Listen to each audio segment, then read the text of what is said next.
Chapitre 158. À Bethsaïda et Capharnaüm. Départ pour un nouveau voyage apostolique. Dirige la barque vers Bethsaïda, commande Jésus, qui est avec Jean dans une petite barque, une vraie coquille de noix, au milieu du lac qui s'éclaircit lentement en même temps que la lumière du jour. Jean obéit sans parler. Un petit vent plutôt énergique tend la petite voile et fait glisser rapidement la barque qui penche même d'un côté, tant est rapide sa marche. La côte orientale court rapidement et la courbe du côté nord du lac devient de plus en plus proche. Aborde avant le village. Je veux aller chez Porphyrée sans être vu par d'autres. Et toi, rejoins-moi ensuite à l'endroit habituel et attends-moi dans la barque. Oui, maître, et si quelqu'un me voit? Retiens-les tous, sans dire où je suis. J'aurai vite fait.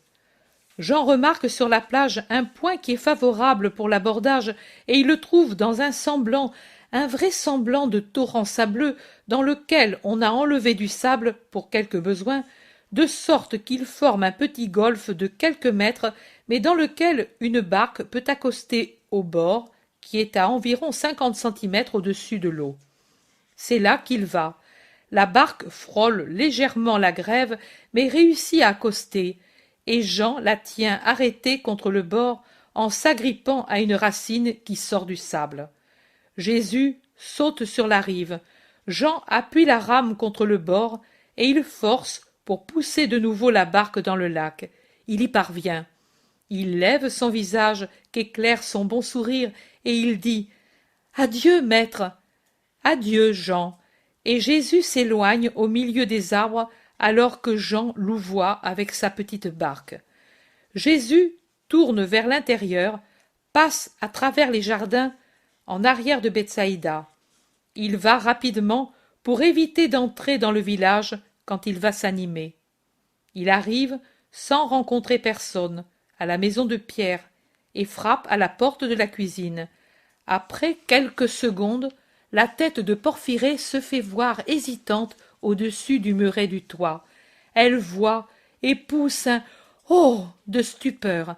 Elle rassemble avec la main sa splendide chevelure, son unique beauté, toute défaite sur ses épaules, et elle court en bas par le petit escalier, déchaussée comme elle l'est, dans la toilette rapide du matin.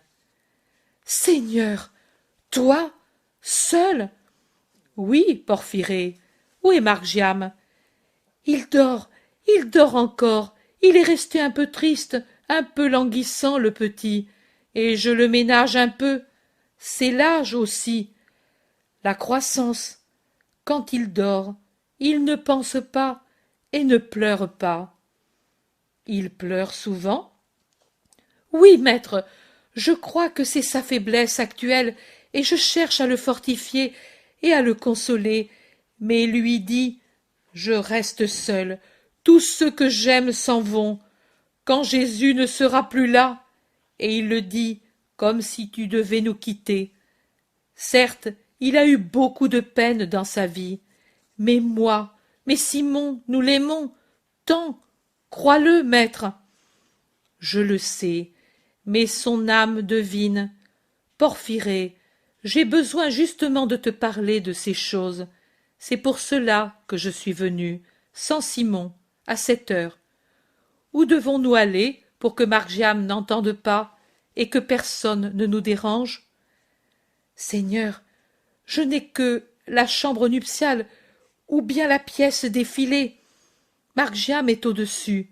J'y étais moi aussi, car pour fuir la chaleur, nous sommes allés dormir là-haut. Allons dans la pièce défilée. Elle est plus loin et Margiam n'entendra pas, même s'il s'éveille. Viens, Seigneur, et Porphyrée le conduit dans la pièce rustique encombrée de toutes sortes de choses, filets, rames, provisions, de foin pour les brebis, d'un métier à tisser. Porphyrée se hâte de débarrasser une sorte de table appuyée contre le mur et de l'essuyer avec un paquet d'étoupes pour que le maître s'y assoie. Peu importe. Femme, je ne suis pas fatigué. Porphyrée lève ses yeux pleins de douceur sur le visage défait, fatigué de Jésus, et elle semble vouloir lui dire « Si, tu l'es, mais habituée à se taire, elle ne parle pas. » Écoute, Porphyrée, tu es une brave femme et une bonne disciple. Je t'ai beaucoup aimée depuis que je te connais, et c'est avec une grande joie que je t'ai accueillie comme disciple et que je t'ai confié l'enfant. Je sais que tu es prudente et vertueuse, comme il y en a peu, et je sais que tu sais te taire, vertu très rare chez les femmes. Pour toutes ces raisons, je suis venu te parler en secret et te confier une chose que personne ne connaît, pas même les apôtres, pas même Simon. Je te la confie parce que je dois te dire comment tu dois te comporter à l'avenir avec Margiam et avec tout le monde. Je suis sûr que tu contenteras ton maître pour ce que je te demande et que tu seras prudente, comme toujours. Porphyrée, qui est devenue vraiment rouge en entendant l'éloge de son seigneur, n'acquiesce que de la tête, trop émue, elle si timide et si habituée à être dominée par des volontés autoritaires qui s'imposent à elle sans savoir si elle est disposée à consentir. Trop émue pour dire par des mots qu'elle consent. Porphyrée, je ne reviendrai jamais plus par ici, jamais plus jusqu'à ce que tout soit accompli. Tu sais, n'est-ce pas, ce que je dois accomplir? Porphyrée, à ces mots, a laissé aller ses cheveux qu'elle retenait encore sur la nuque de la main gauche, et elle a, plus qu'un cri, un sanglot qu'elle étouffe en portant ses deux mains à son visage, alors qu'elle glisse à genoux en gémissant. Je le sais, Seigneur, mon Dieu, et elle pleure d'un pleur silencieux qui ne se manifeste que par les larmes qui dégouttent par terre des doigts appuyés sur le visage. Ne pleure pas, Porphyrée, c'est pour cela que je suis venu. Je suis prêt, et ils sont prêts ceux qui, en servant le mal, serviront le bien, en vérité, parce qu'ils feront lever l'heure de la rédemption.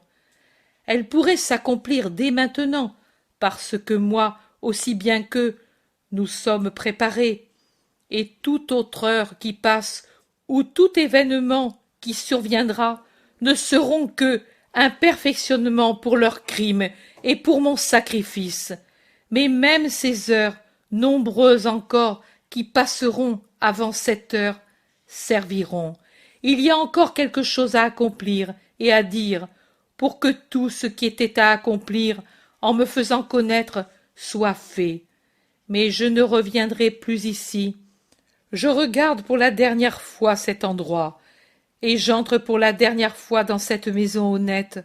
Ne pleure pas, je n'ai pas voulu m'en aller sans te dire adieu, et te donner la bénédiction de ton maître.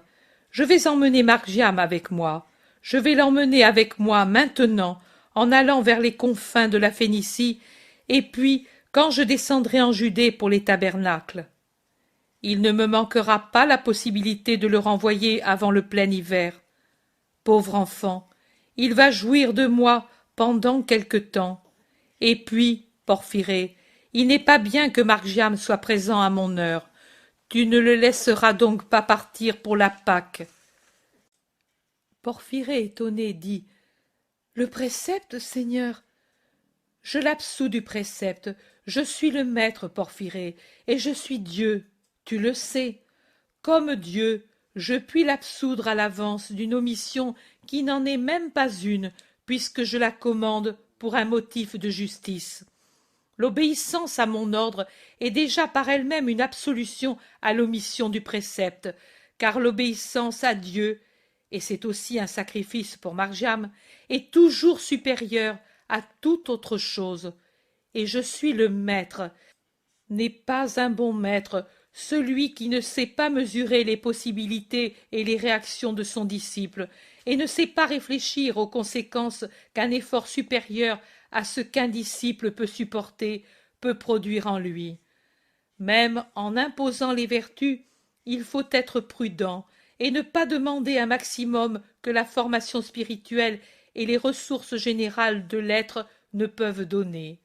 En exigeant une vertu ou une maîtrise spirituelle trop forte par rapport au degré d'effort spirituel, moral et même physique atteint par une créature, on peut produire une dispersion des forces déjà accumulées et un brisement de l'être dans ces trois degrés, spirituel, moral, physique. Marc-Jam, pauvre enfant, a déjà trop souffert et a trop connu la brutalité de ses semblables jusqu'à éprouver de la haine pour eux. Il ne pourrait supporter ce que sera ma passion. Une mer d'amour douloureux dans laquelle je laverai les péchés du monde, et une mer de haine satanique qui essaiera de submerger tous ceux que j'ai aimés et d'anéantir tout mon travail de maître.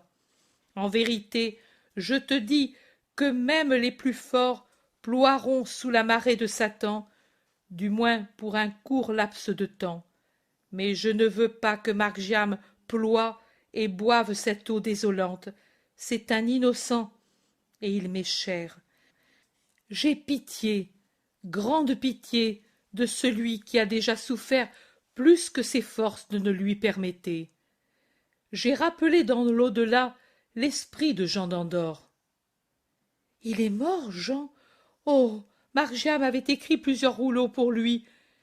Une autre souffrance pour l'enfant. Moi, je lui parlerai de la mort de Jean. Je disais que je l'ai enlevé de la vie pour le préserver lui aussi du choc de cette heure. Jean aussi avait trop souffert des hommes. Pourquoi réveiller les sentiments assoupis? Dieu est bon, il éprouve ses enfants, mais ce n'est pas un expérimentateur imprudent. Oh, si les hommes savaient en faire autant! Combien moins de ruines des cœurs, ou même simplement combien moins de bourrasques dangereuses dans les cœurs!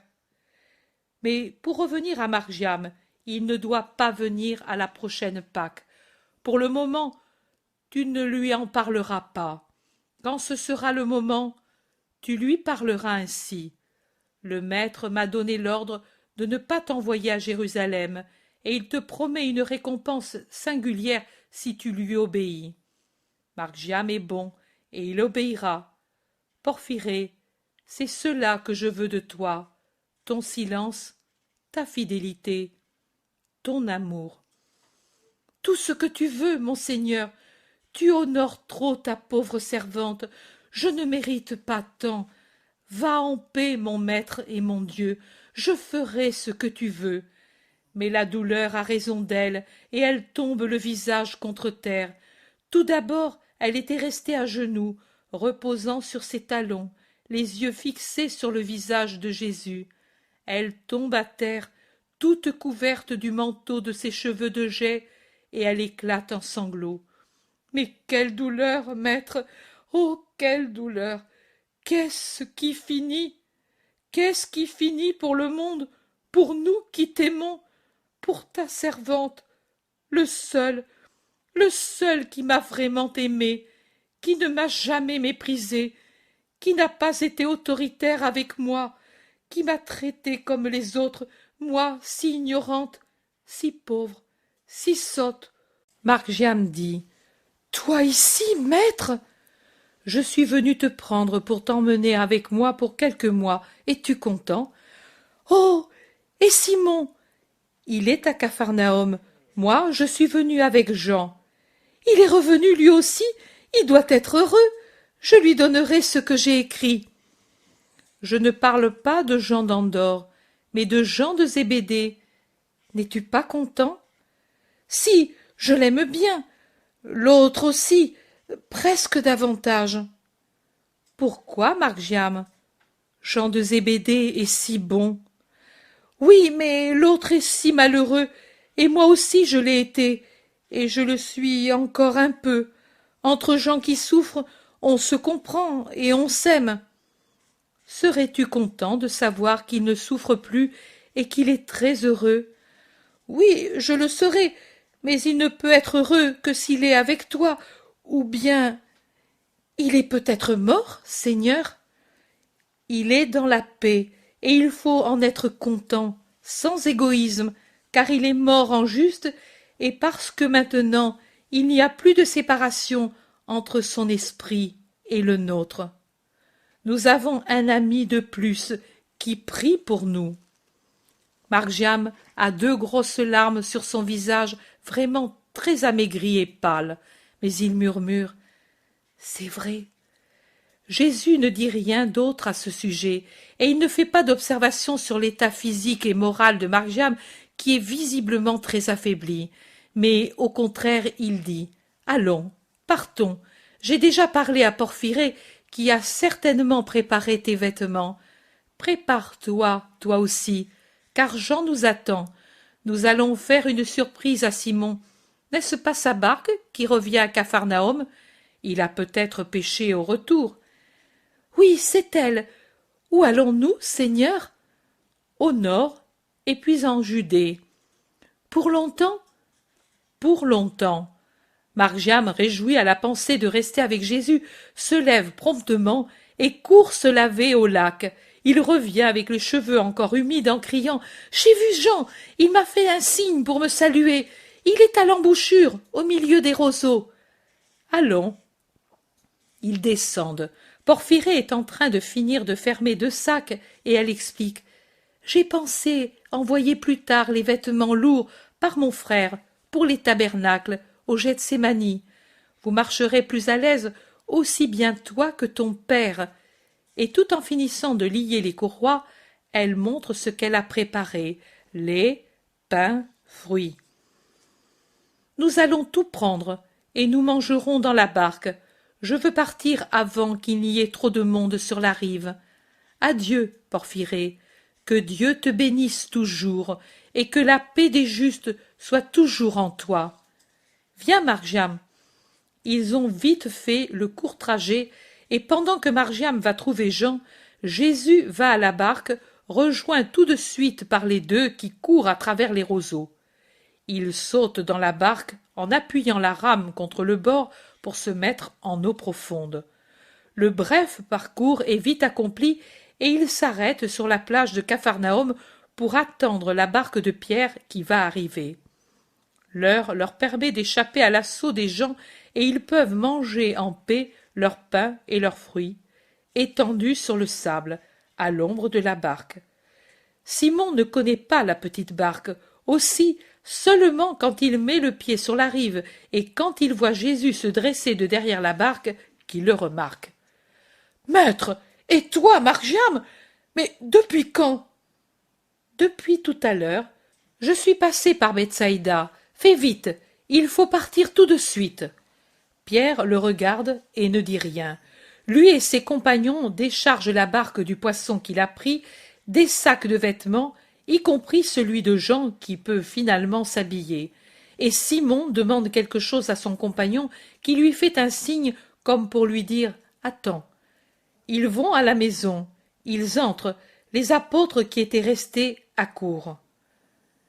Jésus commande « Faites vite, on part tout de suite, prenez tout, car on ne revient pas ici. » Les apôtres se regardent entre eux et c'est une mimique de signes entre les deux groupes, mais ils obéissent. Je crois même qu'ils le font avec empressement pour pouvoir parler entre eux dans les autres pièces. Jésus reste dans la cuisine avec Margiam et prend congé des propriétaires de la maison, mais il ne leur dit pas « Je ne reviens plus ». Et il ne le dit pas non plus à ceux de Capharnaüm qui le voient et le saluent. Il les salue simplement comme il le fait toutes les fois qu'il s'en va. Il s'arrête seulement à la maison de Jaïr, mais Jaïr n'est pas revenu. Il rencontre près de la fontaine la petite vieille qui habite près de la maison du petit Alphée, et il lui dit « Sous peu, une veuve va venir ici. Elle te cherchera. Elle s'établit ici. Sois une amie pour elle, et aimez beaucoup l'enfant et ses frères. Faites-le saintement, en mon nom. » Il reprend sa marche en disant « J'aurais voulu saluer tous les enfants. »« Tu peux le faire, maître. Pourquoi ne t'es-tu pas reposé? Tu es bien là. ton visage est pâle et ton œil fatigué, cela va te faire mal. Il fait encore chaud, et tu n'as certainement pas dormi, ni à Tibériade, ni là-bas chez Chouza. Je ne peux pas, Simon, je dois aller dans certains endroits, et le temps presse. Ils sont près de la rive. Jésus appelle les garçons de Pierre, et il les salue en leur donnant l'ordre de reconduire la petite barque dans le village avant Hippo et de la rendre à Saül de Zacharie. Il prend la route ombragée qui côtoie le fleuve, il la suit jusqu'à une bifurcation dans laquelle il s'engage. « Où allons-nous, Seigneur ?» demande Simon, qui jusqu'alors avait parlé à voix basse avec ses compagnons. « Chez Jude et Anne, et ensuite à Corosaïne. Je veux saluer mes bons amis. » Autre coup d'œil des apôtres entre eux, et autre murmure à voix basse. Enfin, Jacques d'Alphée s'avance et rejoint Jésus qui est tout en avant avec Margiam. Jacques d'Alphée dit « Frère, nous ne revenons plus par ici, puisque tu dis que tu veux saluer les amis. Nous désirerions le savoir. Certainement que vous y reviendrez, mais dans plusieurs mois. Et toi ?» Jésus fait un geste évasif. Margiam se retire discrètement et se joint aux autres, c'est-à-dire à tous, sauf Jacques d'Alphée, qui est avec Jésus, et l'Iscariote, qui est seul, en arrière, plutôt sombre et comme nonchalant. « Frère, que t'est-il arrivé ?» dit Jacques en mettant une main sur l'épaule de Jésus. « Pourquoi le demandes-tu ?»« Parce que, je ne sais pas, nous nous le demandons tous, tu nous sembles différent. Tu es venu seul avec Jean. Simon a dit que tu as été l'hôte de Chouza. Tu ne reposes pas, tu ne salues que peu de gens. Il semble que tu ne veux plus revenir ici. Et ton visage, nous ne méritons plus de savoir. Pas même moi. Tu m'aimais, tu m'as dit des choses que seul je connais. Je t'aime encore, mais je n'ai rien à dire. J'ai perdu un jour de plus que prévu. Je le rattrape. Était-il nécessaire d'aller au nord? Oui, frère. Alors, oh, tu as souffert, je le sens. Jésus enlace son cousin en lui passant un bras derrière les épaules. Jean d'Andorre est mort. Tu le sais? Simon me l'a dit pendant que je préparais les vêtements. Et puis, je me suis séparée de ma mère. Et puis, Jacques, plus petit que Jésus, le regarde par en dessous, insistant, inquisiteur. Et puis, je suis content d'être avec toi, avec vous, avec Margiam. Je vais le garder avec moi quelques mois. Il en a besoin. Il est triste et souffrant. L'as-tu vu? Oui, mais il ne s'agit pas de cela. Tu ne veux pas le dire, n'importe. Je t'aime bien, même si tu ne me traites pas en ami. Jacques, tu es pour moi plus qu'un ami, mais mon cœur a besoin de repos. Et donc, de ne pas parler de ce qui te fait souffrir, j'ai compris. C'est Judas qui t'afflige? Qui? Ton frère? Non, l'autre. Pourquoi cette question? Je ne sais.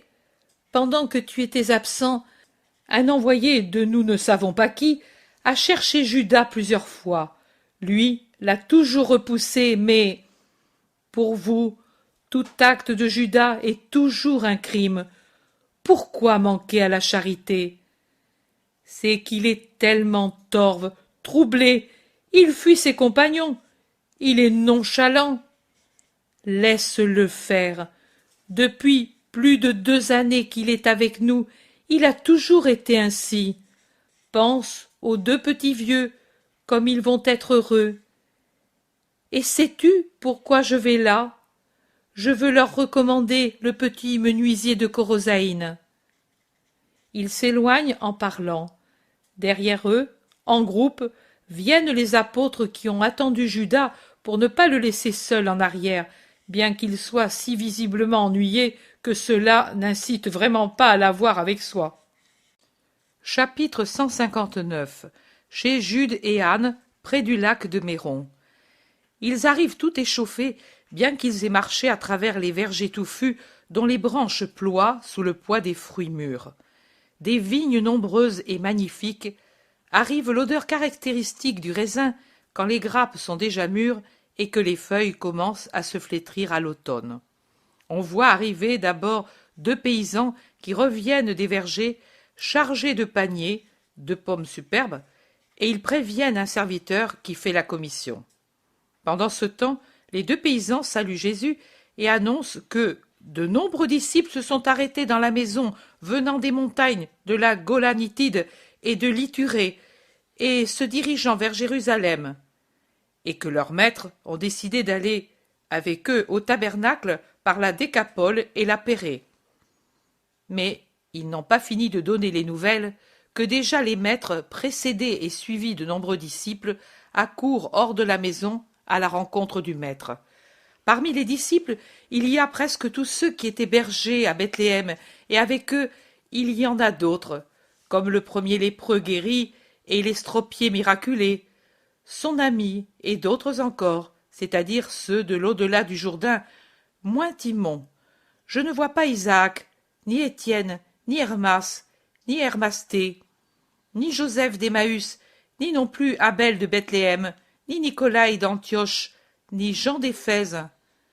À eux se mêlent serviteurs et paysans, parmi lesquels l'enfant guéri de la paralysie à l'autre vendange et sa mère. La paix soit avec vous tous et à cette maison, dit Jésus en levant la main pour bénir. Entre, maître, et repose-toi sous notre toit. La saison est encore chaude pour marcher à 16 heures, mais nous allons te donner de quoi te restaurer, et les pièces sont fraîches pour la nuit. Je ne vais rester ici que quelques heures. Ce soir, je vais partir. Il y a peu de temps avant les tabernacles, et je dois aller dans plusieurs endroits. Les maîtres sont déçus, mais n'insistent pas. Ils disent seulement « Nous espérions que tu nous attendrais. Demain, c'est la vendange et la récolte des fruits est déjà commencée. Et après le foulage du raisin, nous serions tous partis avec tes disciples qui sont là. Nous sommes âgés et les routes sont peu sûres depuis que des bandes de voleurs sont venus. Nous ne savons pas d'où. Infester cette rive du Jourdain. Ils se cachent dans les montagnes de Rabat Ammon et de Galaad, le long de la vallée du Jabbok, et ils tombent sur les caravanes. Les légionnaires de Rome leur donnent la chasse. Mais sont-elles bonnes, les rencontres avec eux? Nous préférons être avec eux. Ce sont tes disciples, et Dieu les protège certainement. Jésus a un fin sourire, mais il ne dit rien à ce sujet. Il entre dans la maison et apprécie les rafraîchissements que les hôtes offrent aux membres et aux gorges desséchées, et ensuite il écoute les disciples qui racontent le travail qu'ils ont fait sur les montagnes. Mais avec peu de fruits, maître, peu, même à Césarée de Philippe, où pourtant nous n'avons pas été molestés. Mais nous y retournerons avec toi. Et alors? Jésus les regarde, ne les déçoit pas et répond. En persévérant, vous les convertirez certainement. Dieu aide toujours ses serviteurs. Et puis Jésus les quitte pour rejoindre la maîtresse de maison qui prépare personnellement les tables, et il l'invite à sortir avec lui parce qu'il doit lui parler. La bonne petite vieille ne se le fait pas dire 2 fois, et pour ne pas aller à la chaleur au dehors, elle conduit Jésus dans une longue pièce, fraîche, au nord. « Anne, tu dis toujours que tu voudrais me servir de toute manière. »« Oui, monseigneur, Jude et moi, mais tu ne recours jamais à nous. C'est grande fête maintenant pour nous, parce que tes disciples sont un peu de toi, et les avoir dans la maison nous semble te servir. » Ce l'est, en effet, car ce qui est fait à un disciple est fait au maître, et même une seule coupe d'eau ou un pain donné pour secourir quelqu'un qui se fatigue pour moi trouvera une récompense auprès de Dieu lui-même. Les disciples prennent soin de l'esprit des fidèles, et les fidèles doivent avoir de l'amour pour les disciples, et subvenir à leurs besoins, en pensant qu'ils ont renoncé à tout, prêts même à renoncer à leur vie, pour donner aux fidèles la voie, la vie et la vérité que leur maître leur a donnée, avec l'ordre de les donner aux fidèles. Ô Seigneur, permets-moi d'appeler mon Jude, ta parole est si sainte. Appelle ton Jude, consent en souriant Jésus. Et la femme sort pour revenir avec son mari, auquel elle est en train de répéter les paroles du Maître. Nous, crois-le, nous le ferions volontiers, mais nous sommes à l'écart de la route, et certainement, à cause de cela, tes disciples viennent peu ici, dit le vieillard, et on sent son regret d'être ainsi laissé de côté. Je leur dirai de venir souvent, et, en attendant, je vous demande une grâce. Toi? Mais c'est une grâce pour nous de te servir. Commande, Seigneur, nous sommes âgés, et nous ne pouvons te suivre comme beaucoup le font, mais nous avons le désir de te servir. Que veux-tu? Quand bien même ce seraient ces vignes et cette maison si chères parce qu'elles viennent de mon père, et parce que c'est ici que sont nés nos enfants, dis-nous si cela t'agrée. Si tu les veux, nous te les donnons. Promets-nous seulement la miséricorde divine sur nos esprits. Ne doutez pas qu'elle puisse vous manquer, mais je ne vous demande pas un si grand sacrifice. Écoutez, je vais en Judée, et l'hiver arrive. À Corosaïne, il y a une veuve avec de nombreux enfants, et l'aîné est un peu plus qu'enfant. Son père était menuisier. Ah, le menuisier! Oh, tout le monde a parlé de ce que tu as fait, mais Corosaïne ne s'est pas convertie, bien que plus que ta parole, ce que tu as fait aurait dû l'obtenir. La mère a travaillé au grain, mais elle a peu de santé. Nous savons, nous savons. Eh bien, je ne vous demande pas d'en faire des oisifs, mais de les aider. Vous trouverez l'occasion de les occuper à ceci ou cela. Pensez à Joseph, et que la juste rétribution soit complétée par votre affectueuse pitié. Oh, maître, si peu! Moi je dirais, qu'en dis-tu, ma femme? Moi je dirais de prendre les 2 fillettes qui glaneront chez nous. La maison est grande, et toi tu es vieille, et vieille son mari et Noémie. Pour les petites choses, c'est ce que nous ferons, Jude, en souvenir de notre petite, de l'unique fille, Seigneur. Elle a fleuri 3 printemps, et puis, dans les années passées, mais la douleur est toujours là. Si tu avais été parmi nous, elle ne serait pas morte. Je ne l'aurais pas perdue. Une fille, c'est toujours un sourire. La petite vieille est émue, et le vieillard soupire. Jésus répond, elle n'est pas perdue, elle vous attend, c'est un esprit innocent, et vous soyez certain de le retrouver. Il faut craindre davantage pour les fils qui sont adultes et qui ne sont pas complètement sur les chemins du Seigneur. C'est vrai, tu sais, Seigneur, tu sais tout, dans cette maison si tranquille, il y a cette douleur. Maître, le sacrifice peut obtenir grâce parfois? Non, pas parfois, toujours. Ah, c'est doux de t'entendre le dire. Va en paix, maître, la veuve de Corosaïne sera aidée, et tu les trouveras contents au printemps, car si tu les recommandes pour l'hiver, c'est signe que tu ne reviens pas avant le printemps. Je ne reviens pas, je descends en Judée, et je ne reviens pas. Et il vient aussi en Judée, le petit disciple? Oui, Marc-Jam vient en Judée. Long voyage, maître, il est très grave. Il a perdu son dernier parent, vous connaissez son histoire, et cette nouvelle douleur l'a affaibli. C'est aussi l'âge et la croissance, mais nous savons, et nous savons aussi le bien qu'il fait. Un petit maître, vraiment un petit maître. Son parent était dans la plaine d'Esdrelon, n'est-ce pas? Et il est mort là? Et lui a beaucoup souffert en cet endroit? Oui, femme. Pourquoi le demandes-tu? Parce que, maître, je ne devrais pas le dire à toi qui es maître, mais moi, je suis femme et mère, et j'ai pleuré. Je te dis, pourquoi veux-tu l'emmener vers ces lieux? Laisse-le-moi jusqu'à Jérusalem. Il me semblera descendre encore à la cité sainte avec nos jeunes enfants, et lui ne se fatiguera pas et ne souffrira pas davantage. Les autres disciples viennent aussi. Jésus réfléchit. Il objecte. Marc-Jam est heureux d'être avec moi, et moi avec lui.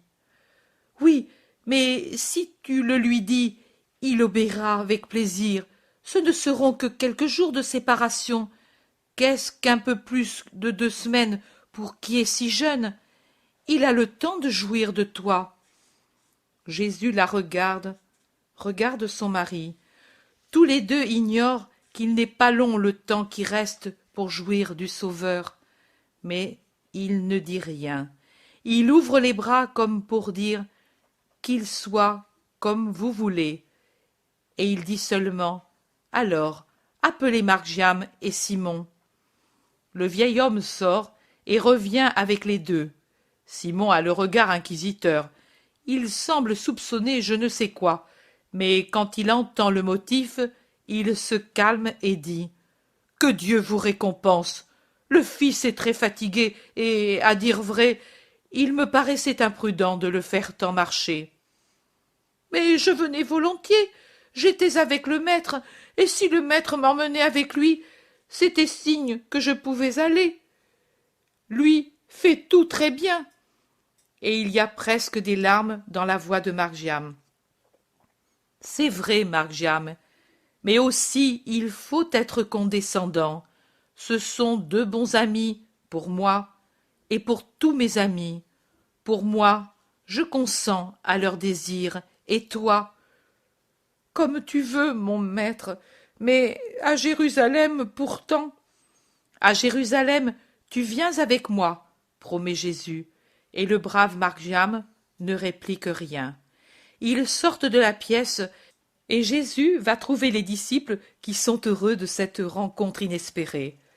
Le vieux maître tourne autour du groupe. Jésus le remarque et l'interroge. « Voilà, je voudrais ta parole. Tu es fatigué, je le vois, mais avant le repas qui précède le repos, parce que tu vas te reposer au moins jusqu'au soir, ne diras-tu rien? Je parlerai avant de partir, ainsi même les serviteurs de la maison et ceux des champs pourront m'entendre. Maintenant ta femme nous appelle, tu le vois? » Et Jésus se lève pour entrer dans la pièce où on a préparé les tables pour les hôtes bénis. Chapitre 160.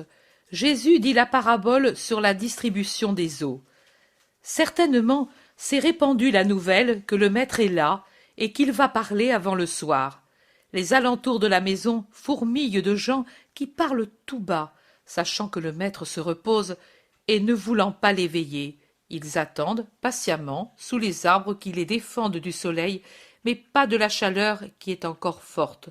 Il n'y a pas de malades, il me semble du moins, mais comme toujours, il y a des enfants, et Anne, pour les tenir tranquilles, fait distribuer des fruits. Mais Jésus ne dort pas longtemps, et le soleil est encore haut sur l'horizon quand il apparaît, écartant le rideau et souriant à la foule. Il est seul. Les apôtres, probablement, continuent de dormir. Jésus se dirige vers les gens pour aller se placer du côté de la margelle basse d'un puits qui certainement sert pour arroser les arbres de ce verger, parce que de petits canaux partent en éventail du puits pour s'en aller ensuite à travers les arbres. Il s'assoit sur la margelle basse et aussitôt il se met à parler. Écoutez cette parabole. Un riche seigneur avait beaucoup de gens qui dépendaient de lui, disséminés dans de nombreux endroits de ses possessions. Ces dernières n'étaient pas toutes riches en eau et en terres fertiles. il y avait aussi des endroits qui souffraient du manque d'eau, et plus que les lieux, c'étaient les personnes qui souffraient. Car si le terrain était cultivé avec des plantes qui résistaient à la sécheresse, les gens souffraient beaucoup de la rareté de l'eau. Le riche seigneur avait au contraire, à l'endroit où il habitait, un lac tout plein d'eau où s'écoulaient des sources souterraines. Un jour, le seigneur se décida à faire un voyage à travers ses possessions. Il vit que certaines, les plus proches du lac, avaient de l'eau en abondance. Les autres, éloignées, en étaient privées. Ils n'avaient que le peu d'eau que Dieu leur envoyait avec les pluies. Il vit aussi que ceux qui avaient de l'eau en abondance n'étaient pas bons avec leurs frères qui manquaient d'eau, et il lésinait même une seille d'eau, s'excusant par la crainte de rester privé d'eau. Le Seigneur réfléchit. Il prit une décision.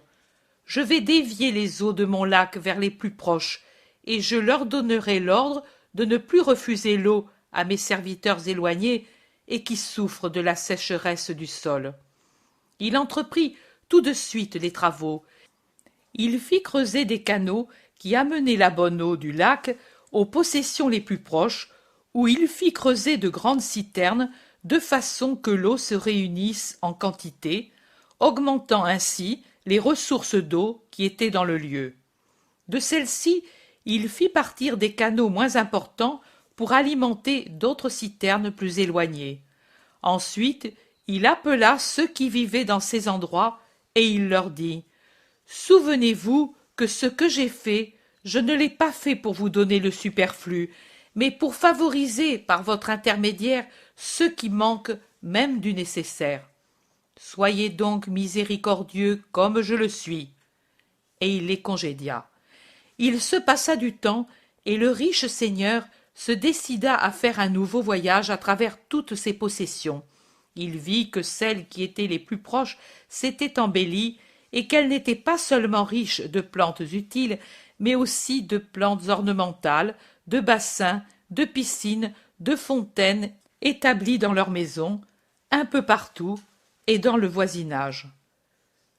Vous avez fait de ces demeures des maisons de riches, observa le seigneur. Même moi, je n'ai pas tant de beauté superflue. Et il demanda mais les autres viennent? Leur avez-vous donné abondamment? Les petits canaux sont-ils alimentés? Oui, ils ont eu tout ce qu'ils ont demandé. Ils sont même exigeants, ils ne sont jamais contents. Ils n'ont ni prudence ni mesure. Ils viennent demander à toutes les heures, comme si nous étions leurs serviteurs, et nous devons nous défendre pour protéger ce que nous avons. Ils ne se contentaient plus des canaux et des petites citernes, ils viennent jusqu'aux grandes. Et c'est pour cela que vous avez enclos les propriétés et mis en chacune des chiens féroces? Pour cela, Seigneur, ils entraient sans précaution, ils prétendaient tout nous enlever et abîmer tout. Mais leur avez-vous réellement donné?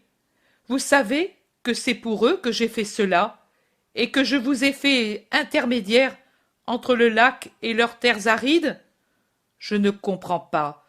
J'avais fait prendre du lac suffisamment pour qu'il y en ait pour tous, mais sans gaspillage. Et pourtant, crois bien que nous n'avons jamais refusé l'eau.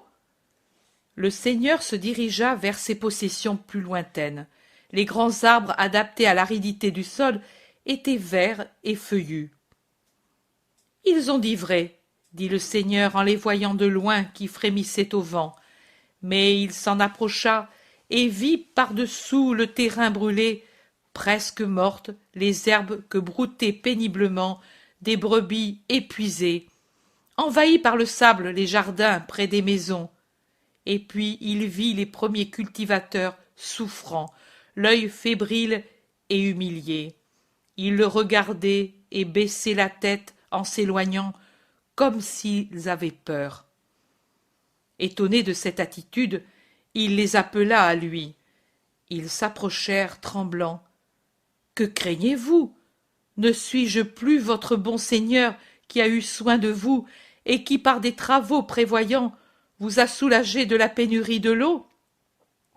Pourquoi ces visages de malades? Pourquoi ces terres arides? Pourquoi les troupeaux sont-ils si petits? Et pourquoi semblez-vous avoir peur de moi? Parlez sans crainte, dites à votre Seigneur ce qui vous fait souffrir. Un homme parla au nom de tous. Seigneur, nous avons eu une grande déception et beaucoup de peine. Tu nous avais promis du secours, et nous avons perdu même ce que nous avions auparavant, et nous avons perdu l'espoir en toi. Comment? Pourquoi? N'ai-je pas fait venir l'eau en abondance aux plus proches, en leur donnant l'ordre de vous faire profiter de l'abondance? C'est ce que tu as dit? Vraiment? Bien sûr, certainement. Le sol m'empêchait de faire arriver l'eau jusqu'ici directement, mais avec de la bonne volonté, vous pouviez aller au petit canot des citernes, y aller avec des outres et des ânes, prendre autant d'eau que vous vouliez. N'aviez-vous pas assez d'ânes et d'outres, et n'étais-je pas là pour vous les donner? Voilà, moi je l'avais dit, j'ai dit, ce ne peut être le Seigneur qui a donné l'ordre de refuser l'eau. Si nous étions allés, nous avons eu peur. Ils nous disaient que l'eau était une récompense pour eux et que nous étions punis. Et ils racontèrent au bon patron que les fermiers des possessions bénéficiaires leur avaient dit que le Seigneur, pour punir les serviteurs des terres arides qui ne savaient pas produire davantage, avait donné l'ordre de mesurer non seulement l'eau des citernes, mais celle des puits primitifs. De cette façon, si auparavant ils en avaient jusqu'à 200 battées par jour pour eux et leurs terres, qu'il leur fallait porter péniblement sur un long parcours, ils n'en avaient maintenant que 50, et, pour avoir cette quantité pour les hommes et pour les animaux, ils devaient aller au ruisselet voisin des lieux bénis, là où débordait l'eau des jardins et des bains, pour y prendre une eau trouble. Et ils mouraient de maladie et de soif, et les jardins mouraient, et aussi les brebis. Le Seigneur leur répondit. Oh, c'en est trop! Il faut que cela finisse. Prenez votre mobilier et vos animaux, et suivez-moi. Vous allez fatiguer un peu, épuiser comme vous l'êtes, mais ensuite ce sera la paix. J'irai lentement pour permettre à votre faiblesse de me suivre. Je suis un bon maître, un père pour vous, et je pourvois aux besoins de mes enfants. Et il se mit lentement en chemin, suivi de la triste foule de ses serviteurs et de leurs animaux, tout heureux, cependant, du réconfort de l'amour de leur bon maître. Ils arrivèrent aux terres bien pourvues d'eau. En y arrivant, le maître en prit quelques-uns parmi les plus forts, et il leur dit « Allez, en mon nom, demander de quoi vous désaltérer. Et s'ils lancent les chiens contre nous? Je suis derrière vous, ne craignez pas. Allez dire que je vous envoie, et qu'ils ne ferment pas leur cœur à la justice, parce que toutes les eaux appartiennent à Dieu, et que les hommes sont frères. Qu'ils ouvrent tout de suite les canaux. » Ils allèrent, et le maître derrière eux. Ils se présentèrent à un portail, et le maître resta caché derrière le mur de clôture. Ils appelèrent. Les fermiers accoururent. « Que voulez-vous? »« Ayez miséricorde de nous, nous mourrons. Le maître nous envoie avec l'ordre de prendre l'eau qu'il a fait venir pour nous. Il dit que c'est Dieu qui lui l'a donnée, et que lui vous l'a donnée pour nous, car nous sommes frères, et il dit d'ouvrir tout de suite les canaux. »« Ha ha !» dirent en riant les cruels. « Des frères, cette troupe de déguenillés! Vous mourrez? Tant mieux! Nous prendrons vos terrains, nous y amènerons l'eau. Alors oui, nous l'amènerons et nous rendrons ces lieux fertiles. L'eau pour vous? Imbéciles, l'eau nous appartient. Pitié, nous mourrons. Ouvrez, c'est l'ordre du maître. » Les fermiers méchants se consultèrent, puis ils dirent « Attendez un moment !» Et ils s'en allèrent en courant. Puis ils revinrent et ouvrirent, mais ils avaient des chiens et de lourdes matraques. Les pauvres prirent peur. Entrez, entrez, vous n'entrez pas maintenant que nous avons ouvert. Ensuite, vous direz que nous n'étions pas généreux. Un imprudent entra, et une grêle de coups de bâton lui tombèrent dessus, pendant que les chiens détachés s'élançaient sur les autres. Le maître sortit de derrière le mur. « Que faites-vous, cruel? Maintenant je vous connais, vous et vos animaux, et je vous frappe !» Et il lança des flèches contre les chiens, et entra ensuite sévère et courroucé. « C'est ainsi que vous exécutez mes ordres? C'est pour cela que je vous ai donné ces richesses? Appelez tous les vôtres, je veux vous parler. » « Et vous, dit-il en s'adressant aux serviteurs assoiffés, entrez avec vos femmes et vos enfants, vos brebis et vos ânes, vos pigeons et vos autres animaux, buvez, rafraîchissez-vous, et cueillez ces fruits juteux, et vous, petits innocents, courez parmi les fleurs, profitez-en. La justice est dans le cœur du bon maître, et la justice sera pour tous. Et pendant que les assoiffés couraient aux citernes et se plongeaient dans les piscines, que les bestiaux allaient au bassin, et que tout était allégresse pour eux, les autres accouraient de tous côtés, craintifs. Le maître monta sur le bord d'une citerne, et il dit « J'avais fait ces travaux, et je vous avais fait dépositaire de mes ordres et de ces trésors, car je vous avais choisi pour être mes ministres. Vous avez échoué dans l'épreuve. Vous paraissiez bon, vous deviez l'être, car le bien-être devrait rendre bon, reconnaissant envers le bienfaiteur. Et je vous avais toujours favorisé, en vous donnant la location de ces terres bien arrosées. L'abondance et mon élection vous ont rendu dur, plus aride que les terres que vous avez rendues complètement arides, plus malades que ces assoiffés. Eux, en effet, avec l'eau peuvent guérir, alors que vous, avec votre égoïsme, avez brûlé votre esprit qui aura beaucoup de mal à guérir, et c'est bien difficilement que reviendra en vous l'eau de la charité. Maintenant, je vous punis. Allez dans les leurs terres, et souffrez ce qu'eux ont souffert. Pitié, Seigneur, pitié pour nous, tu veux donc nous y faire périr? Tu as moins de pitié pour nous, hommes, que nous pour les animaux? Et eux, que sont-ils? Ne sont-ils pas des hommes, vos frères? Quelle pitié aviez-vous? Ils vous demandaient de l'eau, vous leur donniez des coups de bâton et des sarcasmes.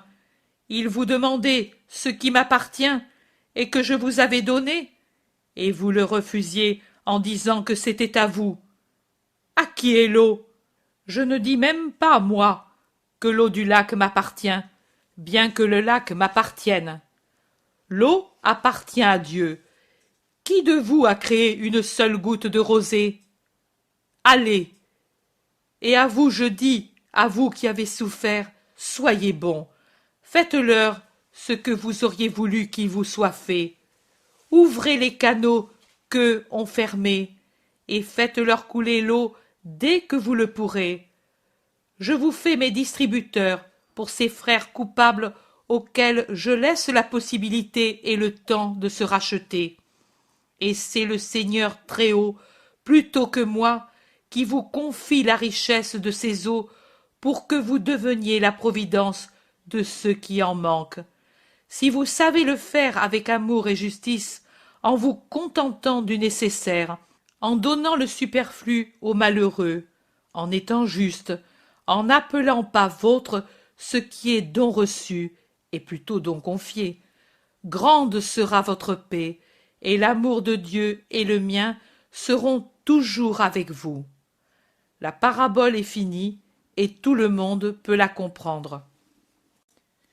Jésus explique « Je vous dis seulement que celui qui est riche est le dépositaire de la richesse que Dieu lui accorde, avec l'ordre d'en être le distributeur pour ceux qui souffrent. Réfléchissez à l'honneur que Dieu vous fait en vous appelant à collaborer à l'œuvre de la Providence en faveur des pauvres, des malades, des veuves, des orphelins. Dieu pourrait faire pleuvoir de l'argent, des vêtements, des vivres sur les pas des pauvres, mais alors il enlèverait aux riches de grands mérites, ceux de la charité envers les frères. Tous les riches ne peuvent être savants, mais tous peuvent être bons. Tous les riches ne peuvent soigner les malades, ensevelir les morts, visiter les malades et les prisonniers. Mais tous les riches, ou même simplement ceux qui ne sont pas pauvres, peuvent donner un pain, une gorgée d'eau, un vêtement qu'on ne porte plus, accueillir près du feu celui qui tremble de froid, sous son toit, celui qui n'a pas de maison, et qui est sous la pluie ou en plein soleil. Le pauvre, c'est celui qui manque du nécessaire pour vivre. Les autres ne sont pas pauvres, ils ont des moyens limités, mais ils sont toujours riches par rapport à ceux qui meurent de faim, de privation, de froid. Je m'en vais, je ne puis faire de bien aux pauvres de ces parages, et mon cœur souffre en pensant qu'ils perdent un ami. Eh bien, moi qui vous parle, et vous savez qui je suis, je vous demande d'être la providence des pauvres qui restent sans leur ami miséricordieux. Faites l'aumône, et aimez-les en mon nom, en souvenir de moi.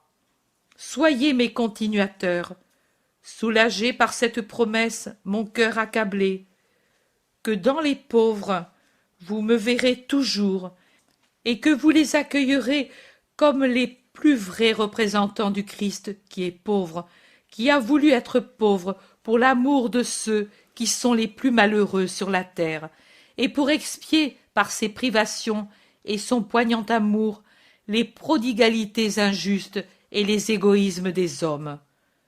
Souvenez-vous, la charité, la miséricorde est récompensée éternellement. Souvenez-vous, la charité, la miséricorde est l'absolution des fautes. Dieu pardonne beaucoup à celui qui aime, et l'amour pour les indigents qui ne peuvent rien donner en échange est l'amour le plus méritoire aux yeux de Dieu. Rappelez-vous les paroles que je vous dis jusqu'à la fin de la vie, et vous serez sauvés et bienheureux dans le royaume de Dieu. Que ma bénédiction descende sur ceux qui reçoivent la parole du Seigneur et la font action. Les apôtres et Margiam, avec les disciples, sont sortis tout doucement de la maison pendant qu'ils parlaient, et ils forment un groupe compact derrière les gens. Mais ils s'avancent quand Jésus a fini de parler et recueillent en passant l'obole de ceux qui l'offrent, et ils apportent l'argent à Jésus. Derrière eux s'insinue un homme souffreteux qui a bien pauvre mine. Il avance la tête si penchée que je ne puis voir son visage. Il va aux pieds de Jésus et, en se battant la poitrine, il gémit. « J'ai péché, Seigneur, et tu m'as puni. Je l'ai mérité, mais donne-moi au moins ton pardon avant de partir. Aie pitié de Jacob le pécheur. » Il lève le visage, et je reconnais, plutôt parce qu'il se nomme que par son aspect ravagé, le paysan favorisé une fois, puni une autre fois à cause de sa dureté envers les deux orphelins. « Mon pardon ? Tu voulais guérir de cela autrefois, et tu t'inquiétais parce que ton grain était abîmé. Eux ont semé pour toi. Es-tu sans pain, par hasard ? J'en ai suffisamment. Et n'est-ce pas peut-être du pardon ? Jésus est très sévère. Non, je voudrais mourir de faim, mais sentir que mon âme est en paix. Avec le peu que j'avais, j'ai essayé de réparer, j'ai prié et pleuré, mais toi seul peux pardonner et donner la paix à mon esprit. Seigneur, je ne te demande que le pardon. Jésus le regarde fixement. Il lui fait lever le visage que l'homme a baissé, et il le sonde de ses yeux splendides en restant un peu penché sur lui. Puis il dit Va, tu auras ou n'auras pas le pardon, selon la façon dont tu vivras dans le temps qui te reste. Oh, mon Seigneur, pas ainsi, tu as pardonné à des fautes plus grandes. Ce n'étaient pas des personnes qui avaient reçu des bienfaits comme toi, et elles n'avaient pas péché contre des innocents. Le pauvre est toujours sacré, mais plus sacré que tous, l'orphelin et la veuve. Tu ne connais pas la loi? L'homme pleure. Il voulait un pardon immédiat. Jésus résiste. Tu es descendu 2 fois, et tu ne t'es pas pressé de remonter. Souviens-toi. Ce que tu t'es permis, toi, homme, Dieu peut se le permettre. Dieu est toujours très bon s'il te dit qu'il ne te refuse pas absolument le pardon, mais le fait dépendre de ta façon de vivre jusqu'à la mort. Va. Bénis-moi au moins, pour que j'aie davantage la force d'être juste. J'ai déjà béni. Non, pas ainsi. Bénis-moi en particulier. Tu vois mon cœur. Jésus lui met la main sur la tête et lui dit: J'ai dit, mais que cette caresse te persuade que si je suis sévère, je ne te hais pas. Mon amour sévère, c'est pour te sauver, pour te traiter en ami malheureux, non parce que tu es pauvre, mais parce que tu as été mauvais. Souviens-toi que je t'ai aimé, et que j'ai eu compassion de ton esprit, et que ce souvenir te rende désireux de m'avoir pour ami, qui ne soit plus sévère. Quand, Seigneur, où te trouverai-je si tu dis que tu t'en vas? Dans mon royaume. Quel royaume? Où le fondes-tu? Moi j'y viendrai. Mon royaume sera dans ton cœur si tu le rends bon, et puis il sera au ciel. Adieu, je dois partir, parce que le soir arrive, et je dois bénir ceux que je quitte. Et Jésus le congédie, en s'adressant ensuite aux disciples et aux maîtres de la maison, qu'il bénit un par un. Puis il reprend la route, après avoir donné l'argent à Judas. Le ver de la campagne l'engloutit, alors qu'il marche vers le sud-ouest, en direction de Capharnaüm. Pierre s'écrie: Tu marches trop, maître. Nous sommes là. Nous avons déjà fait tant de stades. Sois bon, Simon. Nous allons être en vue de Corosaïne. Vous y entrerez et irez dans quelques maisons qui nous sont amies, et spécialement chez la veuve, et vous direz au petit Joseph que je veux le saluer à l'aube. Vous me le conduirez sur la route qui monte vers Giscala. Pierre demande: Mais tu n'entres pas dans Corosaïne? Non, je vais prier sur la montagne. Tu es à bout, tu es pâle. Pourquoi te négliges-tu? Et pourquoi ne viens-tu pas avec nous? Pourquoi n'entres-tu pas dans la ville? Ils l'accablent de questions. Leur affection est parfois fatigante. Mais Jésus est patient, et patiemment il répond: Vous le savez, pour moi l'oraison est repos, et fatigue d'être parmi les gens, quand je n'y suis pas pour guérir ou pour évangéliser. J'irai donc sur la montagne, là où je suis allé d'autrefois. Vous connaissez l'endroit? Sur le sentier qui va chez Joachim? Oui, vous savez où me trouver. À l'aube, je viendrai à votre rencontre. Et nous irons vers Giscala? C'est la bonne route pour aller vers les confins syro-phéniciens. J'ai dit à Aphek que j'y serais allé. J'y irai. C'est que tu ne te rappelles pas l'autre fois? Ne crains pas, Simon, ils ont changé de manière. Pour le moment, ils m'honorent. Oh, ils t'aiment alors? Non, ils me haïssent plus qu'avant, mais ne pouvant pas m'abattre par la force, ils essaient d'y arriver par leur ruse. Ils essaient de séduire l'homme, et pour séduire, ils se servent des honneurs, même s'ils sont faux. Au contraire. Venez tout près de moi, dit-il ensuite aux autres qui avançaient en groupe, voyant que Jésus parlait avec Pierre en particulier. Ils se réunissent. Jésus dit, « Je disais à Simon, et je le dis à tous, car je n'ai pas de secret pour mes amis. Je disais à Simon que ceux qui sont mes ennemis ont changé de manière pour me nuire, mais qu'ils n'ont pas changé de pensée à mon égard. Aussi, de même qu'auparavant, ils se servaient de l'insulte et de la menace, maintenant ils se servent des honneurs. Pour moi, et sûrement aussi pour vous. Soyez forts et sages.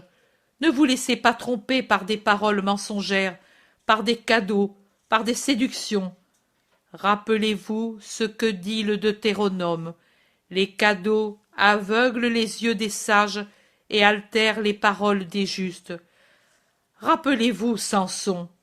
Il était nazir de Dieu depuis sa naissance, dès le sein de sa mère qui le conçut et le forma dans l'abstinence par l'ordre de l'ange, pour qu'il fût un juste juge d'Israël. Mais tant de bien, où finit-il? Et comment? Et par qui? Et pas autrement que par les honneurs et l'argent, et par des femmes payées dans ce but. Sa force fut abattue pour faire le jeu des ennemis. Maintenant, prenez garde, veillez pour n'être pas surpris par le mensonge, et pour ne pas servir les ennemis, même inconsciemment. Sachez vous garder libre comme les oiseaux qui préfèrent une nourriture frugale et une branche pour se reposer, plutôt que des cages dorées où la nourriture est abondante et où il y a un nid confortable, mais où le caprice des hommes les retient prisonniers. Pensez que vous êtes mes apôtres, donc serviteurs seulement pour Dieu, comme moi je suis voué seulement à la volonté du Père. Ils chercheront à vous séduire, peut-être ils l'ont déjà fait, en vous prenant chacun par votre point faible, car les serviteurs du mal sont rusés, étant instruits par le malin. Ne croyez pas à leurs paroles, elles ne sont pas sincères. Si elles l'étaient, je vous dirais tout le premier, saluons-les comme nos bons frères.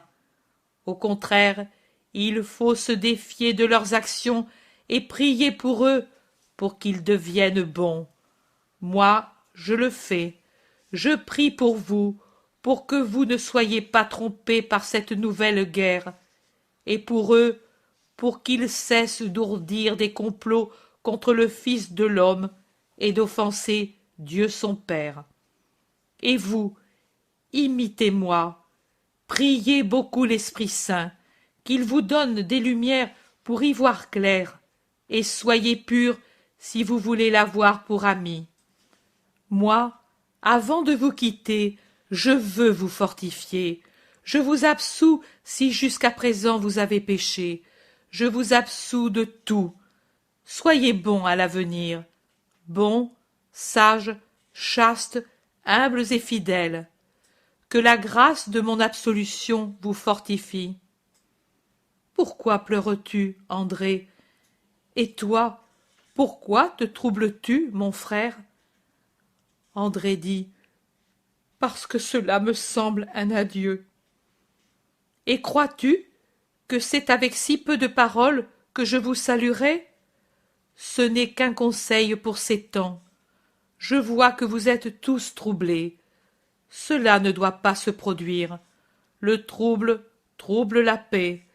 La paix doit toujours être en vous. Vous êtes au service de la paix, et elle vous aime tant qu'elle vous a choisi comme ses premiers serviteurs. Elle vous aime. Vous devez donc penser qu'elle vous aidera toujours, même quand vous serez resté seul. La paix, c'est Dieu. Si vous êtes fidèle à Dieu, il sera en vous, et avec lui en vous, qu'avez-vous à craindre? Et qui pourra vous séparer de Dieu si vous ne vous mettez pas dans le cas de le perdre? Seul le péché sépare de Dieu.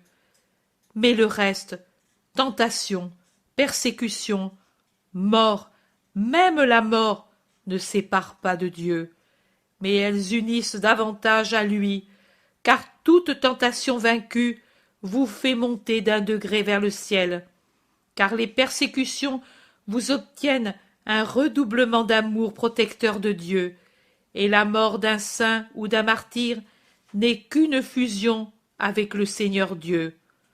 En vérité, je vous dis que, sauf les fils de perdition, aucun de mes grands disciples ne mourra plus avant que j'aie ouvert les portes des cieux. Aucun donc de mes disciples fidèles ne devra attendre l'embrassement de Dieu après être passé de cet exil ténébreux aux lumières de l'autre vie. Je ne le vous dirais pas si ce n'était pas vrai. Vous voyez, même aujourd'hui, vous avez vu quelqu'un qui, après l'égarement, est revenu sur les chemins de la justice. Il ne faudrait pas pécher, mais Dieu est miséricordieux et il pardonne à celui qui se repent. Et celui qui se repent peut surpasser même celui qui n'a pas péché, si son repentir est absolu, et héroïque la vertu qui succède au repentir. Il sera si doux de se trouver là-haut, vous voir monter vers moi, et moi courir à votre rencontre pour vous embrasser et vous conduire à mon Père en disant « Voici un de mes bien-aimés ». Il m'a toujours aimé, et il t'a donc toujours aimé du moment où je lui ai parlé de toi. Maintenant, il est venu. Bénis-le, mon Père, et que ta bénédiction soit sa couronne resplendissante. Mes amis, amis ici et amis au ciel, ne vous semble-t-il pas que tout sacrifice soit léger pour obtenir cette éternelle joie? Vous êtes rassérénés désormais. Séparons-nous ici. Moi, je monte là-haut, et vous, soyez bons. Donnons-nous un baiser. Et il les embrasse un par un. Judas pleure en l'embrassant. Il a attendu d'être le dernier, lui qui cherche toujours à être le premier, et il reste enlacé à Jésus, lui donnant plusieurs baisers, et lui murmurant dans les cheveux près de l'oreille « Prie, prie, prie pour moi ». Ils se séparent. Jésus va vers la colline, et les autres poursuivent jusqu'à Corosaïne, qui déjà blanchit dans la verdure des arbres.